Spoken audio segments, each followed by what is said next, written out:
Ready. মানুষের জীবনে তো সুখ দুঃখ হাসি কান্না নিয়ে মানুষের জীবন। তো আমার জীবনে একটা দুঃখ সবসময় নাড়া দেয় মনে। খুব কষ্ট লাগে, যখন খুব বেশি কষ্ট হয় তখন হয়তো বা অঝরে কাঁদি।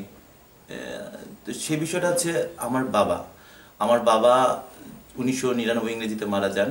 তখন আমি ছিলাম না, আমি তখন ঢাকায়। তো আসলে ঢাকায় এই যে বলছিলাম আগে, আমি টুকটাক ওই সময়ে কাজ করতাম, বিয়ের সেট ডিজাইনগুলো করতাম। ওই দিক থেকে আমি ইন্টেরিয়রের ওই দিকে আসা। তো আমার একটা ফ্রেন্ড ছিল তিতুমির হলে, নাম রিয়াদ। তো সেদিন তখন ওর সাথে ছিলাম, আমি হলে ছিলাম। তো ওই জন্য আমাকে তখন আসলে মোবাইলও ঠিক তেমন বেরোয়নি, মোবাইল মাত্র আসছে।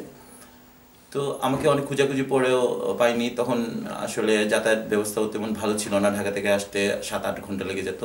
আমি ট্রেনে করে চলে আসতাম।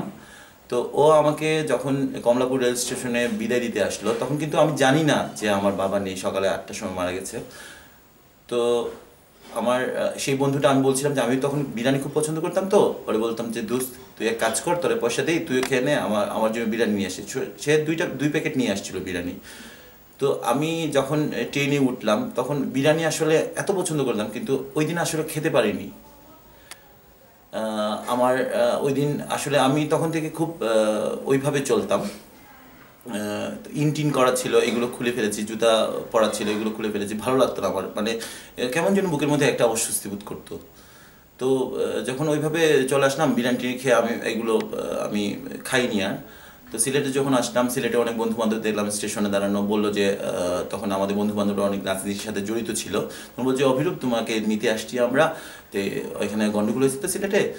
তো বাসায় এসে দেখলাম যে আসলে আমাদের যে নতুন গেট লাগানো এগুলো সব খোলা।